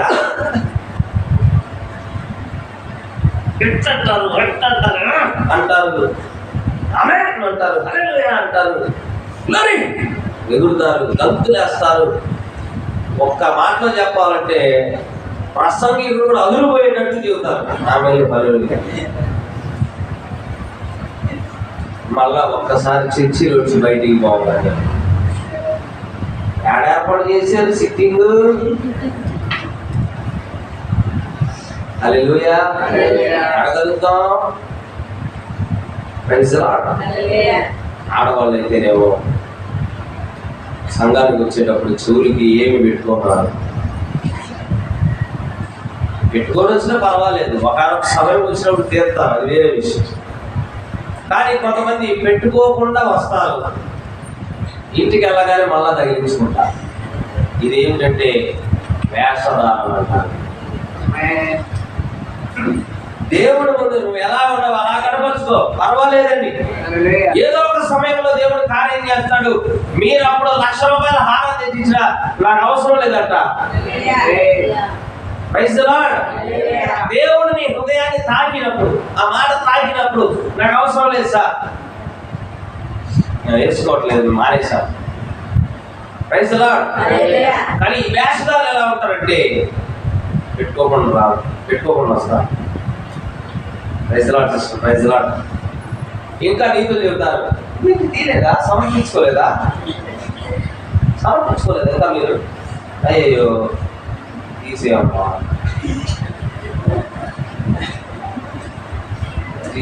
క్రైస్తవులకు పెట్టుకోలేదమ్మా. సాయంత్రానికి ఏమో పోయి ఈ నీతులు విన్నా ఉంటుంది కదా, ఆ ఇంటికి పోయి చూడాలా, ఫుల్గా వేసుకొని ఉంటుంది. ఇదేంటండి విందాకే కదా గీతులు చెప్పింది. ఇదేంటంటే వేషధారణ. మనుషుల ముందు ఒక రకంగా, మనుషుల వెనక ఒక రకంగా. ఇది లేదంటే వేషధారితనం. ఒక కఠినమైన మాట ఉంది, వ్యభిచారులకైనా పరలోకం ఉంటుంది కానీ వేషధారులకు పరలోకం ఉంటుంది. వేశ్యలకు, వ్యభిచారులకైనా పరలోకం ఉంటుంది కానీ వేషధారులకు పరలోకము ఉండదు. హల్లెలూయా. కనుక ఒక నిజమైన విశ్వాసిగా మనము దేవుని యందు విశ్వాసం నుంచి ఆయనకు అంగీకార యోగ్యమైన దానిని నువ్వు చేయాలి. అంటే ఒక కార్యం చేస్తున్నావు, ఏదైనా ఒక చిన్న పని చేస్తున్నావు, 2 పెట్టద్దు. లేదా ఒక వివాహం ఉంది, ఫస్ట్ వేయండి, నక్షత్రం వేయండి, పాస్టర్ గారు కూడా తీసుకున్నాడు, ప్రార్థన చేస్తాడు, పతాన్న పాస్టర్ గారు చేయి, ఆకులు కూడా ఆకులు లేకపోతే పెళ్ళి ఏముంటుంది. ఇదిగా దేవుడికి అంగీకరించబడుతుంది, దేవుడికి అంగీకారంగా ఉండదు. అది రెండు కలపకూడదు. అసలు పెళ్ళంటేనే పసుపుతో ప్రారంభం అవ్వాలి. పసుపు కాదు, ఏం కాదు, అదే ఇదిదే, అదే ఇదిదే. దేవుడు అంగీకరించడు దాన్ని. అప్పుడు ఆయన అంటాడు, అదే ఇదిదే, నువ్వు పోడుకో, ఎడం పక్క పో అంటాడు. ఎందుకంటే దేవుడు రోషం కలిగిన వాడు, నీ కోసం ప్రాణాలు అర్పించాడు. ఆయన ఆ రక్తాన్ని విలువేవారు మాట్లాడద్దు. ఆయన కార్చిన రక్తానికి నువ్వు విలువ ఇవ్వట్లేదని అర్థం అవుతుంది అక్కడ. హల్లెలూయా. బైబిల్ గ్రంథంలో పరిచర్య చేసి పరలోకం సంపాదించిన స్త్రీలు ఉన్నారు. మనం అనుకుంటాం నీతి కార్యం చేసి దాన ధర్మాలు కాదు, వాక్యానుసారంగా జీవించి పరలోకం పోయిన వాళ్ళు ఉన్నారు. పరిచర్య చేసి చేపలు తీసి పరలోకం పోయిన వాళ్ళు ఉన్నారు. దేవుడికి అంగీకారమైన జీవితాన్ని మనం జీవించాలి. అది సత్క్రియ. నేను ఇది చేస్తే దేవుడు అంగీకరిస్తారా? అంగీకరించినప్పుడు ఎందుకు చేయడం? డబ్బులు వేస్ట్. 400 మంది పాస్టర్లను పిలిపించి 1000 మంది పాస్టర్లను పిలిపించి వాక్యానుసారమైన కార్యం చేయకపోతే అది అంగీకరింపబడతాడు. నువ్వు 100 ఖర్చు పెట్టి 1000 ఖర్చు పెట్టి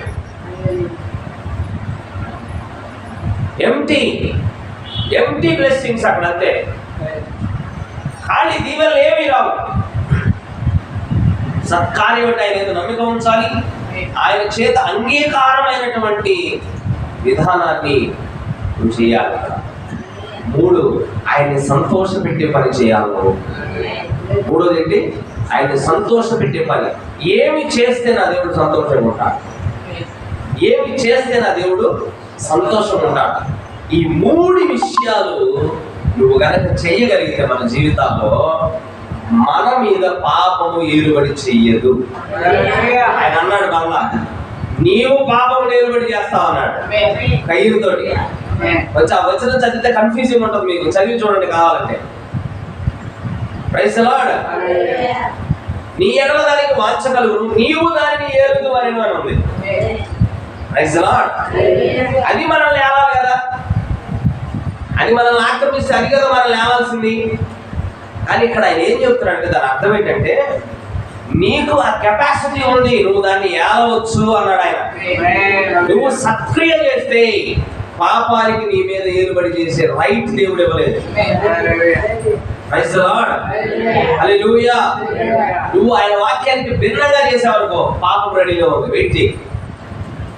ఆయన వాక్యానికి నువ్వు భిన్నంగా చేసినప్పుడల్లా, ఆయన వాక్యములకు సరిపడనటువంటి కార్యము నువ్వు ఎప్పుడు చేసినా నీ వాకిట పాపము నిన్ను పట్టుకుంటుంది. ప్రవక్త అన్నాడు, నీ పాపం నిన్ను వేట కుక్కల వలె వెంటాడి ఏదో ఒక రోజు పట్టుకుంటుందట. ఫస్ట్ పట్టుకోకపోవచ్చు. సంసోను దెలీలాతో స్నేహించినప్పుడు స్టార్టింగ్ లోనే పడ్డాడా? స్టార్టింగ్ లోనే కళ్ళు తీయబడ్డాయా? ఒక కాలం ఉంది. సాతానుడు ఎంత తెలివిగలడు అంటే నీలో ఉన్న ఆత్మ పక్కకి వెళ్ళిన సంగతి కూడా నువ్వు గ్రహించవు.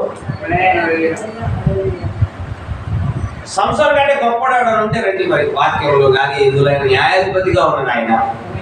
కానీ దేవుడి ఆత్మ సంసోని విడిచిపెట్టిందన్న సంగతి సంసోనికే తెలియదంట. వాడు ఎంత మోసగాడు, ఎంత కుయుక్తిపరుడు, ఆ దరిద్రుడు, వాడి గురించి ఆలోచన చేయండి ఒకసారి. కనుక ప్రియమైనటువంటి దేవుడి పిల్లల సత్క్రియ చేస్తే నీ వాకిట పాపం ఉండదు. ఏమిటా సత్క్రియ చెప్పారు? ఆయన ఎందుకు విశ్వాసం ఉంచాలి, ఆయనకు అంగీకారమైన పని చేయాలి. ఒకడు మోసం చేస్తున్నావు, దేవుడు చూడట్లేదు, ఏం కానీ 10 రూపాయల దగ్గర ఏమైంది అమ్మ తీసుకోవట్లా అన్ను తీసుకున్నావు అనుకో, దేవుడు అంగీకరించిన కార్యాన్ని నువ్వు అబద్ధాలు అంటూ తిరుగుతున్నావు, అబద్ధంతో ఒకడు మోసం చేయాలని చూస్తున్నావు. ఇది దేవుడికి ఇష్టమైన పని కాదు. దేవుడు దీని పట్ల దేవుడు సంతోషించు. గమనించండి ప్రియమైనటువంటి దేవుడి పిల్ల, దేవుడికి అంగీకారముగా దేవుడిని సంతోషపెట్టేటువంటి కార్యాన్ని మనం చేయాలి. ఎలా సంతోషపెట్టగలం? ఈ 3 చేయాలి. ఈ 3 ఎక్కడ ఉన్నాయి? వాక్యంలోనే ఉన్నాయి. దేవుడికి అంగీకారమైంది ఏందో తెలుసుకోవాలంటే వాక్యంలో ఉంది. ఆయనకి ఇష్టమైంది ఏందో, దేవుడిని సంతోషింపజేసేటువంటి కార్యములు ఎక్కడ ఉన్నాయంటే అవి ఇందులోనే ఉన్నాయి.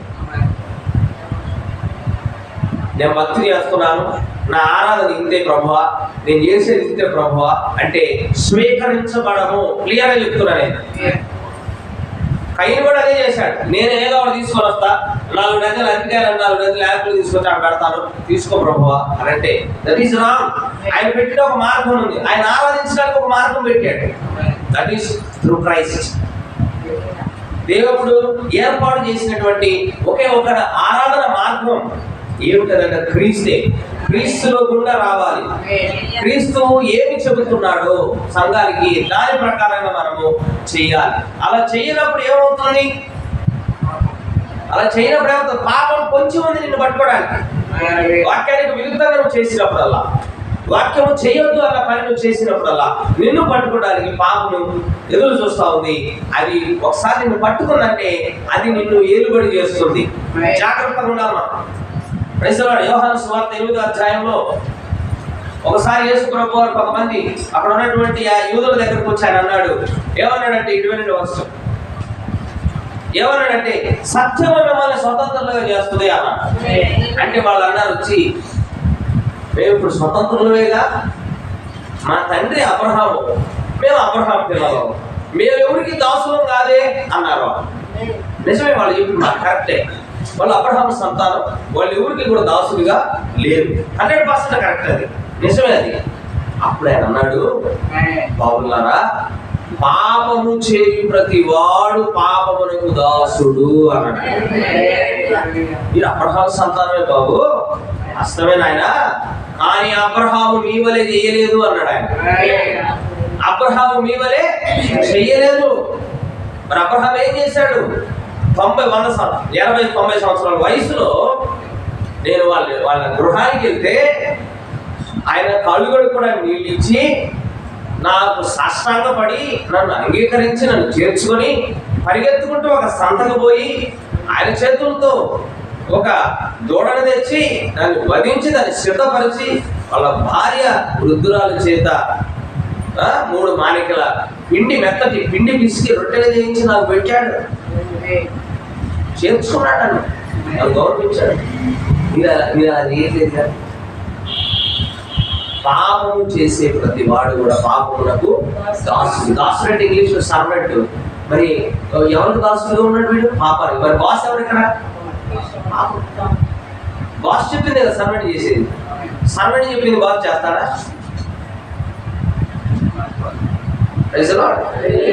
ఇంకోటి, ఇక్కడ నీకు జీతభత్యాలే ఉండవు. ఈ పాపం అనే బాసు సేవకుడైన నీకు ఎటువంటి జీతాన్ని ఇవ్వడు. ఎవరు అన్నారు నాశనాన్ని నడిపిస్తాడని? అవును, కరెక్ట్. అది ఈ పాపము నీ మీద ఏలుబడి చేసి నేను నాశనానికి నడిపిస్తుంది. భూమి మీద మాత్రమే కాదు. అందుకే పాపం చేసేటువంటి వాడి గృహాలు అంటే వాక్యానికి విరుద్ధంగా జీవించేటువంటి వారి కుటుంబాల్లో సమాధానం ఉండదు, ఆశీర్వాదం ఉండదు. గమనించండి. ఒక భార్య బైబిల్ పట్టుకొని మారు మనసు కొద్ది సంఘానికి వెళ్తుంది. భర్త తాగి రోడ్డు మీద తిరుగుతున్నాడు. ఇంటికి వచ్చాడంటే అంటున్నాడు. సమాధానం ఉంటుందా అక్కడ? ఎందుకు? వాడిని గృహ యజమానుని పాపం పట్టుకుని వాడి ద్వారా ఏలుబడి చేస్తాడు. యథా రాజ తదా ప్రజ అన్నారు. రాజు ఎలా ఉన్నాడు, ప్రజలు కూడా అలాగే ఉంటారు. అంటే పరిపాలకులు ఎలా ఉన్నారు, ప్రజలు కూడా అలాగే ఉంటారు. పరిపాలకుడు ఇబ్బందికరమైనటువంటి వాడైతే ప్రజలు కూడా ఇబ్బందికి గురవుతారు. కనుక గృహ యజమానుని పాపం పట్టుకుంటే వాడు జరిగించేవన్నీ కూడా పాపాలు, వాడు జరిగించేవన్నీ కూడా వాక్య విరుద్ధ కార్యాలు. ఇంట్లో ప్రార్థన పెట్టుకుందాం అని అన్నదాన్ని పెట్టుకో అంటాడు. ప్రార్థన జరుగుతున్న వాడు తాగి వస్తాడు. లేని కొన్ని ప్రశ్నలు పాస్టర్ అడుగుతాడు. అడిగేవారు కూడా. ఒక పెళ్లి జరుగుతుంది ఒక చోట. పెళ్ళి అంటే చాలా బ్రహ్మాండంగా జరగాలి, ఆనందకరమైన గీతాలు పాడు. ఒక తాగుబోతుడు వచ్చి అంటాడు అక్కడ, దేవ పాపి లేదా పాడబాడు. ఎందుకు పాడాలి? పెళ్ళి ఆ పాట ఎందుకు పాడాలి? కళ్యాణం కమనీయం అనే పాట ఉంది, పాడుకోవచ్చు. అవునా? ఉత్సాహగానం చేసిన దాన్ని మహిమకరమైన పాటలు పాడాలంటే దేవ పాపి లేదా పాడబడాయి విసిగించాడు. సాయంత్రం పెళ్ళి అయిపోయేదా విసిగించాడు. అతను ఏం మాట్లాడుతుంది అతను తెలియదు. ఎందుకంటే అతను ఏలుబడి చేస్తుంది, పాపం ఏలుబడి చేస్తుంది, పాపం నడిపిస్తున్నాడు. ఎందుకంటే దేవుడి సత్కార్యాన్ని అతను తన జీవితంలో జరిగించలేదు. మనం కూడా అంతే. వాక్యము కాని దాన్ని నువ్వు చేసావంటే దాని కాన్సిక్వెన్సెస్ తర్వాత ఎదుర్కోవాల్సిందే. చదవండి 8వ అధ్యాయం 34వ వచనం, 32 చదవండి. యోహాను సువార్త 32, 33, 34. అప్పుడు సత్యము మిమ్మల్ని స్వతంత్రులుగా చేయునని చెప్పగా వారు మేము అబ్రహాము సంతానము, మేము ఎన్నడూ ఎవరికి దాసులమై ఉండలేదే, మీరు స్వతంత్రులుగా చేయబడదు ఎలా చూపించున్నామని ఆయనతో అనేది. ఇవాళ కూడా మద్యం సేవించేవాడు కానీ పాపం జరిగించేవాడి దగ్గరికి వెళ్ళి నువ్వేదన్నా మాట్లాడేవాడు, వాడు అనే మాట్లాడే తెలిసి కాలు వేసి ఒడ్ని లెక్క చేయనంట.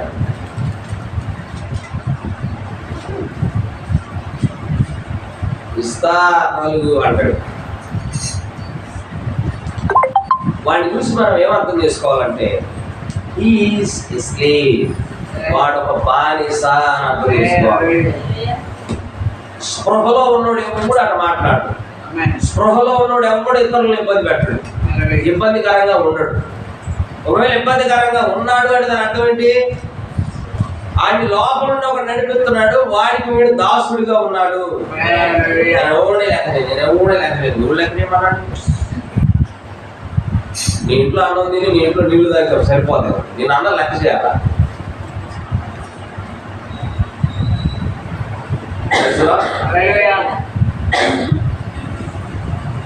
నన్ను కొట్టేవాడు కొట్లా అంటాడు. నేను అసలు ఎందుకు కొట్టాలి?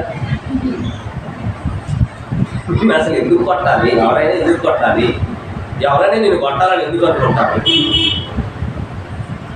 అవునా కదా? ఎవరైనా నేను కొట్టాలని ఎందుకు అనుకుంటారు?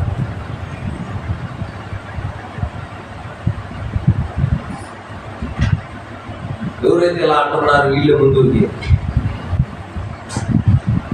ఎవరైతే అట్లా ప్రగల్భాలు కలుగుతారు ముందు పట్ల మాట్లేదు దూరం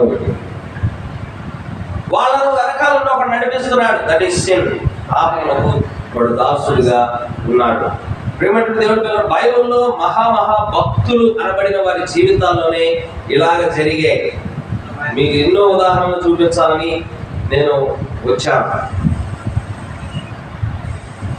ప్రైజ్ ది లార్డ్, హల్లెలూయా. దావీదు గురించి తెలుసుకుందాం. 2వ సమూయేలు గ్రంథం 24వ అధ్యాయం.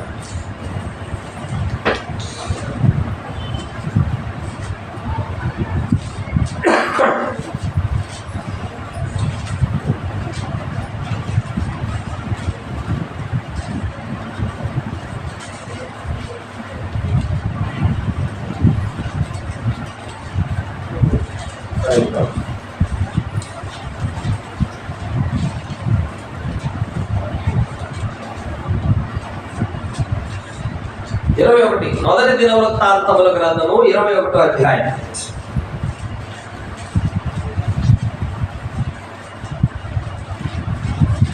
తరువాత సాతాను ఇశ్రాయేలులకు విరోధముగా లేచి, జాగ్రత్తగా ఇశ్రాయేలీయులను లెక్కించుటకు దావీదును ప్రేరేపింపగా. ఒక నిమిషం ఆగండి. సాతానుడు ఎవరిని ప్రేరేపిస్తున్నాడు ఇక్కడ? దావీదు దేవుడి హృదయానుసారుడైన దావీదుని సాతానుడు ప్రేరేపించడం ఏంటి? ఆలోచన చేశారా?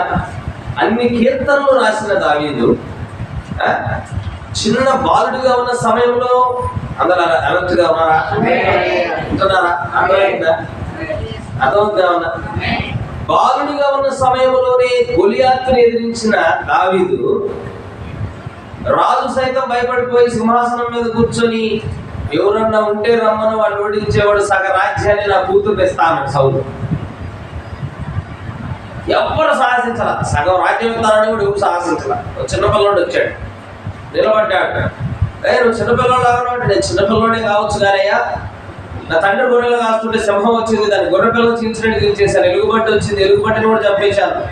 వాటి నోటి నుంచి రక్షించగలిగిన నా దేవుడు ఈ సున్నత లేని కుక్కగా ఉన్నటువంటి గొలియాతు చేతుల నుంచి కూడా నా ప్రాణాలను రక్షించగలడు. నేనే భయపడలేదు, నన్ను పంపించున్నాను. అంత గొప్ప శక్తిమంతుడు, ప్రార్థనాపరుడు, అంత గొప్ప దావీదుని సాతాను ప్రేరేపించడం ఏంటి? నేను ఇందాకే చెప్పాను, మన ఇంట్లో ఒక సమస్య వస్తుందంటే వాక్యానికి విరుద్ధంగా చేసినప్పుడు వస్తుంది. శ్రమ వేరు, శోధన వేరు. శ్రమలు విజయాన్ని సాధించడానికి వస్తాయి, సాధిస్తావు కూడా విజయం. కానీ శోధనలు పడిపోవడానికి వస్తాయి. గుర్తు పెట్టుకోండి, శోధన దెయ్యం కలిగించేది, శ్రమ అనేది దేవుడు నీకు ఇచ్చేటువంటి యుద్ధాలు, అవకాశాలు. శ్రమకు శోధన తెలుసుకోవాలి తేడా. ఇప్పుడు సాతాను దావీదుని శోధించడానికి వచ్చాడు. చిన్న కీలకమైన అంశం చెప్తాను ఇప్పుడే. ఈ శోధించినప్పుడు దావీదు ఏం చేశాడంటే ఇశ్రాయేలు సైన్యాన్ని లెక్కించాడు. లెక్కించకూడదు అలాగా. వాక్య ప్రకారంగా ఆ సైన్యం ఎవరిది? దావీదు కాదు. దావీదు రాజు కావచ్చు, కానీ ఆ సైన్యం ఎవరు అంటే దేవుడు తెలుసు. అందుకని వాళ్ళు ఏమంటారు, సైన్యంలో సరిపోతే యెహోవా అంటారు. సైన్యాన్ని లెక్కించే అర్హత రాజు ఎవరికి లేదు. లెక్కించకూడదు అలాగా. ఒకవేళ లెక్కించాలి అంటే వాళ్ళు ప్రాణ క్రయధనం అని ఒక అరతవం విండో ఎంతో చెల్లించాలి. ప్రతి ఒక్కరు ఆ క్రయధనం చెల్లించారా? లెక్కించారు. వాళ్ళు ఎవరు లెక్కించమని ప్రేరేపించారు? సాతాను. ఈ కార్యం దావీదు జీవితంలో జరిగింది. చాలా మంది చనిపోయారు. ఎందుకు ఆ శోధన దావీదు మీదకి వచ్చింది అంటే, దావీదు ఒకసారి పాపం చేశాడు. ఊరియా అనేటువంటి ఒక సైనికుడిని చంపి ఆమె భార్యను తెచ్చుకున్నాడు. ఎప్పుడైతే ఆ పని చేశాడో ఆయన అక్రమంగా, నీతిమంతుడిని అక్రమంగా చంపించాడు దావీదు. ఎప్పుడైతే అది జరిగిందో దావీదుకు పుట్టిన మొదటి సంతానం, బత్షెబా ద్వారా పుట్టిన మొదటి సంతానం చచ్చిపోయింది. దేవుడు మొత్తాడు అక్కడ. హల్లెలూయా. అంత మాత్రమే కాదు, దావీదు ఇంట్లో నుంచే శత్రుత్వం మొలిచింది. అబ్షాలోము తరుగుతున్నాడు దావీదు. ఈ లెక్కించే ఆ సమయంలో సింహాసనం మీదే ఉన్నాడు దావీదు.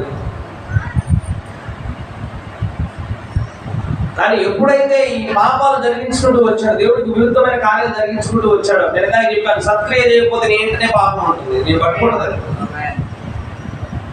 ఎప్పుడైతే దావీదు పాపం చేశాడో సాతానుడు వచ్చాడు దగ్గరికి. నువ్వే వాడికి అవకాశం ఇస్తున్నావు, వేరే వాళ్ళేం కాదు. హల్లెలూయా. సాతానుడికి మన జీవితాల్లో వచ్చి చికాకు పెట్టమని ఎవరు ఇస్తున్నారు అవకాశం? నువ్వే, నేనే.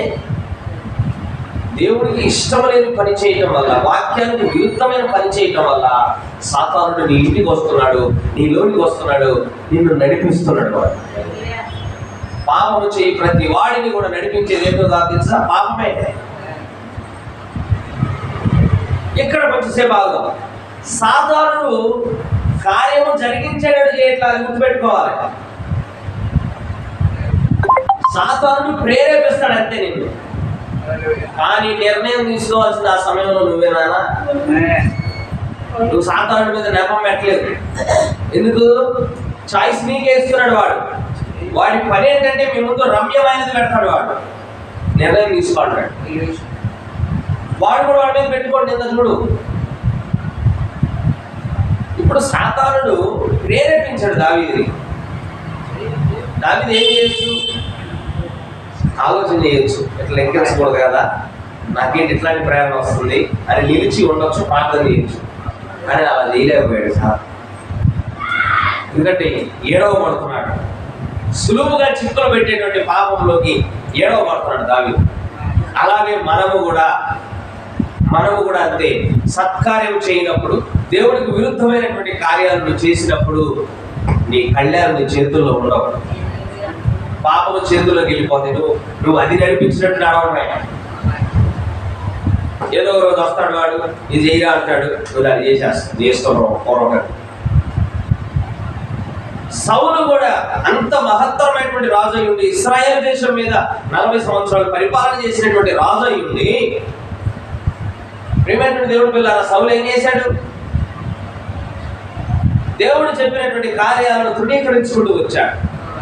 ప్రవక్త మాత్రమే అర్పించాల్సిన బలిని చేతుల్లోకి తీసుకొని బలి అర్పించాడు. అమాలేకీయుల్ని అందరిని కూడా నిర్మూలన చేయబట్టి అమాలేకీయుల గ్రామాన్ని మొత్తానికి తగలబెట్టాడు. కానీ అగాగు అనేటువంటి అమాలేకురాజుని ఏమీ చేయలేదు. బలమైనటువంటి పశువులను బ్రతకరించాడు రెండోసారి. హల్లెలూయా. అప్పటి నుంచి ఏమైనా తెలుసా, దేవుడి యొక్క మాటను ఎప్పుడైతే విరుద్ధంగా చేస్తూ వచ్చాడో దురాత్మ సౌలులోకి రావడం ప్రారంభించింది. మీరు చూడండి, సౌలులోకి దురాత్మ వచ్చినప్పుడు అలా దావీదుని నరిమేవాడు. దావీదుని నమ్మాలి, మావులుడు కదా. ఎందుకంటే దావీదులో నుంచే కదా యేసు ప్రభువు రావాలి.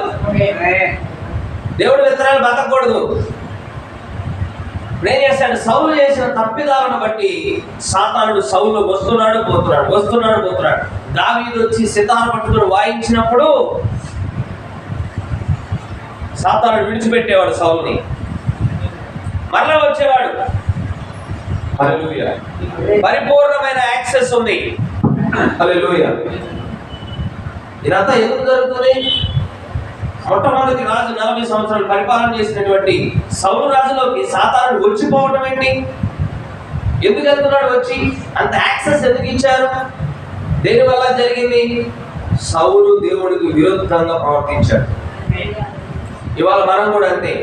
దేవుడికి విరుద్ధమైన కార్యాలు చేసినప్పుడు, నువ్వు నమ్మిన విశ్వాసానికి విరుద్ధంగా నువ్వు చేస్తూ ఉన్నప్పుడు సాతానుడు నీ వాకిటనే పొంచి ఉంటాడు, నిన్ను శోధిస్తాడు. ఇవాళ యవనస్తులు బండ్ల మీద ఎంతమంది యాక్సిడెంట్లు తెచ్చుకోవచ్చు. చిన్న చిన్న పిల్లలు దాని మీద ఉంటున్నారు. ఎందుకని? నువ్వు సక్రమమైనటువంటి మార్గంలో ఉంటూ సక్రమంగా నువ్వు వెళ్ళినప్పుడు నీ నుంచి శోధన దూరం అవుతుంది. నువ్వు దేవుడికి విరుద్ధమైన కార్యాలు చేస్తూ జీవిస్తే పాపము నిన్ను పట్టుకోవాలని చూస్తుంది. పాపం పొంచి ఉంది నీ మీద ఏలుబడి చేయడానికి. నువ్వు మామూలు స్పృహలో ఉన్నప్పుడు నీకు ఇష్టం లేని కార్యాలన్నీ కూడా వాడిని గురించి జరిగిస్తూ ఉంటాడు. గమనించండి, యూదా కూడా దేవుని సేవలో ఉండి దెయ్యములు వదిలికొట్టిన వాడు, జీవ గ్రంథంలో పేరు కలిగి ఉన్నవాడు, యేసు ప్రభువు దగ్గర ఒక ట్రెజరర్గా ఆ కానుకల సంచి మోసేవాడు యూదా. ఒకనొక సమయంలో అతని దురాశ చేత కానుకల సంచిలో ఉన్న కానుకలను దొంగతనం చేసేవాడు యూదా. అక్కడ నుంచి మొదలైంది డబ్బు మీద ఆశ. చివరికి అతని యజమానున్నే 30 వెండి నాణ్యాలకు అమ్ముకోవాలని ఒప్పందం కుదుర్చుకొని డబ్బు తీసుకున్నాడు. డబ్బు తీసుకొని ఏం చేశాడు? దాచిపెట్టుకోగలిగాడు. దాన్ని సాతాను చేత శోధించబడి ఉరి పెట్టుకొని తెచ్చిపోయాడు. మీరు చదవండి, నేను 3 ఉదాహరణలు ఇచ్చాను మీకు. దావీదు ఒక ఉదాహరణ ఇచ్చారు, సాతానుడే ప్రేరేపించాడు దావీదు. మీరు సౌలు చూడండి, సౌలు కూడా చూద్దాం. మొదటి సమూయేలు గ్రంథం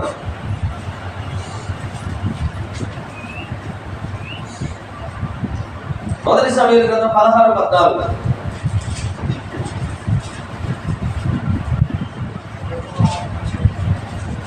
యెహోవా ఆత్మ సౌలును విడిచిపోయి యెహోవా యొద్ద నుండి దురాత్మ ఒకటి వచ్చి అతనిని వెరపెంపగా అంటే ట్రబుల్డ్ అని అర్థం, ఇబ్బంది పెట్టింది. వింటున్నారా? ఎందుకు వచ్చింది సౌలు దగ్గరికి? ఈరోజు రాని దురాత్మ ఇప్పుడు ఎందుకు వచ్చింది? ఆదికాండంలో చదివాం, సత్కార్యములు ఎప్పుడైతే చేయవో పాపము పొంచి ఉంటుంది, నీ మీద ఏలుబడి చేయడానికి సిద్ధంగా ఉంటుంది. నువ్వు దాన్ని వద్దమ్మా, నేను మంచిగా నన్ను వదిలిపెట్టంటే కనికరింపదు నీ మీద. అలాగని యోగాన్ని చూద్దాం. యోహాను సువార్త 13:27.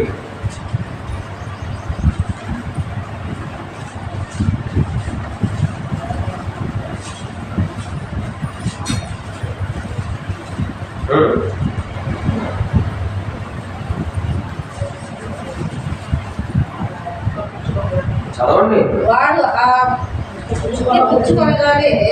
వాడు ఏ మొక్కది? కమ్యూనియన్లో ఉన్నారు వాళ్ళు. కమ్యూనియన్ లో ఉన్నారు, రొట్టె తినబోతున్నాడు. రొట్టె పుచ్చుకోవాలి, ఏమైంది? ఇదేనా అసలు? రొట్టె తీసుకుంటే దెయ్యం ఉరకాలగా ఇవ్వండి. అవునా?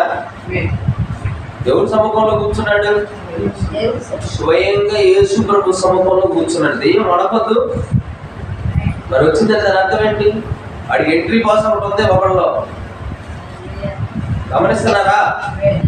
ఒకడికి ఎంట్రీ పాస్ ఉంది వాడికి. వాడు వచ్చి జ్వరపట్టడానికి వాడు రెడీగా వాడి హృదయాన్ని ఇచ్చాడు. ఏం చేస్తాం దానికి? ప్రైస్లా. తర్వాత లూకా 22:3.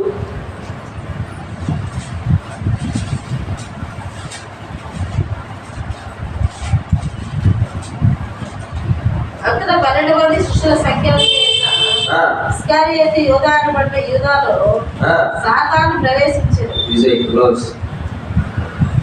యూదాలో సాతాను ప్రవేశించిందంట. ఎవరెతనో ఆయన క్లియర్ గా రాశాడు. యేసుక్రీస్తు 12 మంది శిష్యులలో చేరిన ఇస్కరియోతు అనబడిన యూదాలో సాతాను ప్రవేశించాడు. యేసు ప్రభు ఏర్పరుచుకున్న వారిలోకి సాతానుడు ప్రవేశించాడంటే గమనించాడు. నువ్వు నేను ఎంత, నువ్వు నేను ఎంత గమనించాడు. సత్కార్యము చేయాలన్నా. సత్కార్యం అంటే దేవుడి విశ్వాసం నుంచి దేవుడికి అంగీకారమైన పని మనం చేయాలి. అలాగే దేవుడిని సంతోషపెట్టే పని మనం చేయాలి. మనం చేస్తున్నామా చేయట్లేదా అనేది మనకే తెలుసు, మన అంతరాత్మకు తెలుసు. ఒకవేళ చేయట్లేదంటే ఈరోజే ఒప్పుకోండి, ప్రభువా నేను నిజంగా నిన్ను సంతోషపెట్టేటువంటి పని నేను కూడా చేయలేదు, మమ్మల్ని క్షమించు. ఇక మీద చైనా మేము ఈ రకమైనటువంటి జీవితాన్ని విడిచిపెట్టి మీకు యోగ్యకరమైనటువంటి జీవితాన్ని మేము జీవిస్తాం ప్రభు, మేము ఒప్పుకుంటున్నాం అని కనుక మీరు ఒప్పుకుంటే మీ దగ్గర నుంచి పాపము తీసివేయగలరు. యెషయా ఒప్పుకున్నాడు, అపవిత్రమైన పెదవులు గలవాడిని ప్రభువా. నిజంగా నిజమైన ఒప్పుకోలు కావాలి ఆయన, గుర్తుపెట్టుకోండి. అలా కూడా ఒప్పుకోలు కాదు. ఒకసారి ఒప్పుకున్నామంటే ఇక మళ్ళీ దాని వైపు తిరిగి చూడకూడదు. ఒకవేళ తిరిగి చూసాము అంటే బైబిల్లో చెప్పబడతా ఉంది, కుక్క తాను కక్కిన దానికంటే తిరిగిందా. అలాంటి దాంతో పోల్చాడు, తిరగకూడదు. ఒక నిజమైన ఒప్పుకోలు చేసుకున్నాం, ప్రభువా నేను నీ కోసం జీవించాలనుకుంటున్నా, నీకు అంగీకారముగా ఉన్న జీవితాన్ని నేను జీవించాలనుకుంటున్నా, నా జీవితం ద్వారా నేను సంతోష పెట్టాలనుకుంటున్నాను ప్రభువా. పాపము నా వాకిట ఉండటానికి నేను ఇష్టపడను, పాపము నా మీద ఏలుబడి చెయ్యకూడదు. ఎంతమందికి ఉంది ఈరోజు పాపము నన్ను ఏలుబడి చేయకూడదని? నాకు. మీకు కూడా ఉందా? ఓ, మరి ఎప్పుడు ఏలుబడి చెయ్యలేదు అది? పాపానికి కూడా భయమే మనం అంటే. ఆశ ఉంది, కోరిక ఉంది, మనం చేసేదాన్ని బట్టి దాని కోరిక నెరవేరుతుంది. కానీ ఎప్పుడు పాపం మనల్ని ఏలుబడి చేయదు తెలుసా మీకు? మనము క్రీస్తులో ఉన్నప్పుడు అది మన మీద ఏలుబడి చేయదు. మనము కనుక ఖచ్చితంగా క్రీస్తులో కనుక ఉంటే పాపమునకు మనము దాసులము కాము. ఆ పాపాన్ని వేస్తాం వింటున్నారా? నీకు క్లియర్ కనపడతాయి సాతాను వేస్తున్న ట్రిక్కులన్నీ కూడా. ఇది ఆడే పెట్టాడు అని అర్థమైంది, ఇది ఆడే పెట్టాడు నాకు అర్థమవుతుంది. Praise Lord. వింటున్నారా? సాతానుడు ఎప్పుడు కూడా మన పాత పరిచయాలతోనే గాలం వేస్తాడు. నువ్వు ఎప్పుడు పడ్డావో, ఎలా పడ్డావో, ఇంతకుముందు పడ్డావు కదా, ఏదో ఒకటి జరిగి పడ్డావు, అది ఒకటి రాసుకుంటాడు. మరలా అదే వాడి టాక్టిక్స్, అదే ప్లాన్ వేస్తాడు నీ మీద, మళ్ళా పడతాడేమో. వింటున్నారా? వింటున్నారా? నీ పాత పరిచయాలతో వేస్తాడు కేవలం.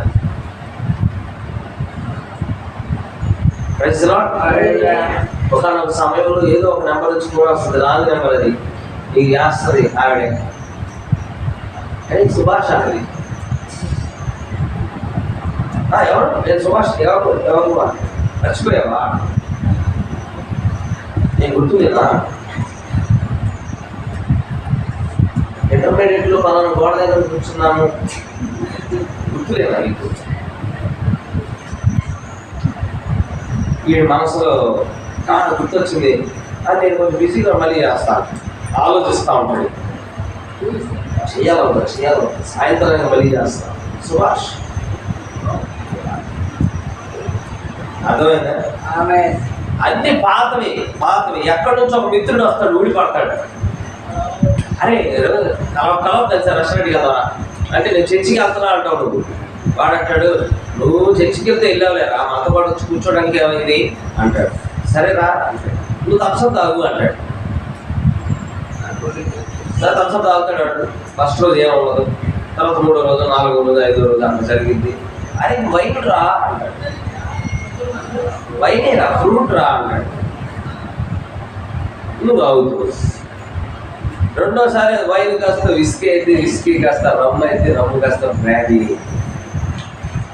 అవన్నీ అయిపోయిన తర్వాత డబ్బులు లేని టైంలో ప్యాకెట్ కూర్చోతాయి. ఇప్పుడు గంజాయి. పాత పరిచయాలతో నీకు లంగర్ వేస్తాడు, నీకు గేల వేస్తాడు. మహా జాదుగాడు, తెలివిగలడు. నువ్వు గుర్తించలేదంటే ఇక అదే సంగతము. కానీ క్రీస్తులో ఉంటే వాడి దగ్గరకు రావాలి. క్రీస్తుతో పాటుగా నువ్వు సిలువ వేయబడితే నువ్వు పాపానికి దాసుడిగా ఉండలేవని బైబిల్ చెప్తుంది. You are no more a slave or a servant to the sin. పాపానికి నువ్వు ఏమాత్రం కూడా బానిసవి కాదు, సేవకుడివి కానీ కాదు. రోమీయులకు రాసిన పత్రిక 6వ అధ్యాయం 6వ వచనంలో ఇలాగ చెప్పబడతా ఉంది. ఏమనగా మనమికను పాపమునకు దాసులను కాకుండుటకు, దేనికంట? పాపమునకు దాసులు కాకుండుటకు పాప శరీరం నిరర్థకమగునట్టు. ఇదే పాప శరీరం అంటే. ఇది పనికి రాకుండా పోవాలంటే మన ప్రాచీన స్వభావము ఆయనతో కూడా సిలువ వేయబడనని ఎరుగుదును. ఆయనతో పాటు నువ్వు సిలువ వేయబడితే, ఈ లోకము పట్ల నువ్వు సిలువ వేయబడితే ఆ పాపము నీ మీద ఏర్పడి చేయదండి. అంటే లోకము విషయాలన్నిటికీ కూడా నువ్వు చచ్చినడివి కావాలి. సినిమా థియేటర్కి చచ్చినడివి కావాలి. మద్యపాన దుకాణానికి నువ్వు చచ్చినడివి కావాలి. వాక్య విషయానికి వస్తే నువ్వు బ్రతకాలి. వాక్య విషయానికి వస్తే నువ్వు రెక్కలు వేయాలి. కానీ లోక సంబంధమైన విషయాలకు వస్తే నువ్వు చచ్చిన వాడివిగా నువ్వు అయిపోవాలి. ఎవరైనా వచ్చి నేను పిలవాలన్నా కూడా వాడు శవం లాంటి వాడు చేసుకుంటే ఉపయోగం ఉండదు అనుకోవాలి. అలా నీ మిత్రులు అనుకోవాలి. అమ్మో వాడిలో ఎందుకు వాడు వేసుకుని వాడడా. అలా కాకుండా రారా వాటర్ తాగుతావు, రారా అనేది నువ్వు పోతున్నావు అనుకో. ఏదో ఒక రోజు ఆ కోట కాస్త ఆఫ్ అయింది, ఎందుకంటే నువ్వు కూడా ఉన్నావు కదా. వింటున్నారా? కనుక ప్రేమ దేవుడి వాక్యాన్ని విరుద్ధంగా చేసినప్పుడు పాపం నువ్వు పట్టుకోవాలని చూస్తుంది. పట్టుకుంటే పర్వాలేదు, అది నీ మీద ఏలుబడి చేస్తుంది. ఏలుబడి చెయ్యాలనే కోరిక దానికి ఉంది. ఇటుపక్క దేవుడు కూడా నీ మీద ఏలుబడి చేయాలని, నీలోనికి రావాలని, నిన్ను ఆయన వల్లే నడిపించుకోవాలని ఆయన కూడా ఒక బలమైన కోరికను కలిగి ఉన్నాడు. అందుకే కదా ఆయన భూమి మీదకి వచ్చింది. గమనించడం దేవుడు సత్కార్యం చేస్తే మనకు ధైర్యం దేవుడి పట్ల. యోగు దగ్గరకు ఒక స్నేహితులు వచ్చి అంటాడు, ఒకటి యథార్థ ప్రవర్తన వాడికి ధైర్యం పుట్టింపదా. దొంగతనం చేసేవాడు ప్రతి చోట భయపడుతూ ఉంటాడు. ఒకడు వచ్చి గుర్తుపడతాడు, అక్కడ ఆ ఇంట్లో ఉండేవాడు పంపది సంస్కృతిలో ఇల్లు దొంగతనం చేసి ఇల్లు అనుకుంటాం. దొంగతనం చేశాడు కాబట్టి ప్రతిదీ భయమే. పోలీసులు వస్తున్నా భయమే, దూరంగా ఉంటాడు. అలాగే అక్రమమైన పనులు చేస్తున్న ప్రతి వాడు కూడా భయపడుతూ ఉంటాడు. వాళ్ళ ఇంటికి ఎవరైనా వచ్చి తలుపు కొట్టినా ఉలిక్కిపడి అవటం, వీడేదో చిత్త పని చేశాడు, ఎవరో పట్టానికి వచ్చారనే భయం వీడికి ఇప్పుడు ఉంటున్నాడు. ఆ నీతిమంతుడు అయితే సింహము వలె ధైర్యముగా ఉంటాడు. అలాగనే యథార్థ ప్రవర్తన ధైర్యం కలుగు చేస్తుంది దేవుని ఎదుట. దేవుని ఎదుట ఒక దినాన్ని సిగ్గుపడకుండా ఉండాలంటే నువ్వు ఏం చేయాలంటే సత్కార్యం ప్రకారంగా జీవించాలి. ఒక దినాన్ని ఆయన సన్నిధి ఆయన వచ్చినప్పుడు ఆయన నువ్వు ఎదుర్కొన్నప్పుడు నువ్వు నిరాశకు గురవ్వకూడదు, కానీ నువ్వు ఆనందించేవాడిగా ఉండాలి. అవును, చెప్పబడిన వాక్య ప్రకారంగా నేను జీవించాను ప్రభువా, నువ్వు నాకేది తప్పించావు, నేను తెలుసుకున్నంత వరకు నేను జరిగించాను ప్రభువా అని చెప్పినప్పుడు ఆయన నేను పొగుడుతాడు. బాగా నమ్మకమైన మంచి దాసుడా, రమ్ము విశ్రాంతిలో ప్రవేశించు, నావన్నీ నీవు అంటాడు. నాకు చెందినవన్నీ నీవి అంటాడు. అది కావాలా? అక్రమము చేయ వాళ్ళ మీరు ఎవరు అసలు నా నుంచి మీరు దూరంగా వెళ్ళిపోండి. ఇది కావాలా? ఏ బాగుంది? బలా నమ్మకమైన దాసుగా రా, విశ్రాంతిలో ప్రవేశించు, నావన్నీ నీవి. హల్లెలూయా, హల్లెలూయా. నావన్నీ నీవి. హల్లెలూయా. అలాగా మనం నిత్య జీవాన్ని పొందుకోవాలి, నిత్యత్వంలోకి వెళ్ళాలి. మనం ఏదైతే అక్రమంగా చేస్తున్నామో అది నిలిపివేద్దాం. చేయకుండా ఉంటే వాక్యంలోని సత్యంతో కూడా నిలబడాలని దేవుడి రోజుల్లో పాపం వాక్యాన్ని విరుద్ధంగా చేసినప్పుడల్లా దాని యొక్క ప్రతిఫలాలను మనం పొందుకోవాలి. ఎక్కడికి పోవాలి? ప్రవక్త అన్నాడు, పాపం నీవు చేసిన పాపము నీ వెంటాడి వారి పాపము వారిని పట్టుకున్నాడు. వారి పాపము వారిని పట్టుకున్నాడు. ఈ రోజు కాకపోయినా రేపైనా, రేపు కాకపోయినా ఎల్లుండైనా అది ఖచ్చితంగా దాని చేతికి నువ్వు చిక్కగా తప్పదు. గమనించండి, సత్కార్యం చేద్దాం. విశ్వాసము కలిగి ఉండి ఆయనకు అంగీకారమైన కార్యాలు చేస్తూ ఆయనను సంతోషింపజేసేటువంటి కార్యాలు చేస్తూ మన నిత్య రాజ్యానికి వారసులు అవుతాం. దేవుడు చెప్పబడిన మాటలను దేవుడు ఉద్ధరించిన దాకా అందరూ కూడా ఈ సమయంలో పైకి లేచి నిలబడదాం.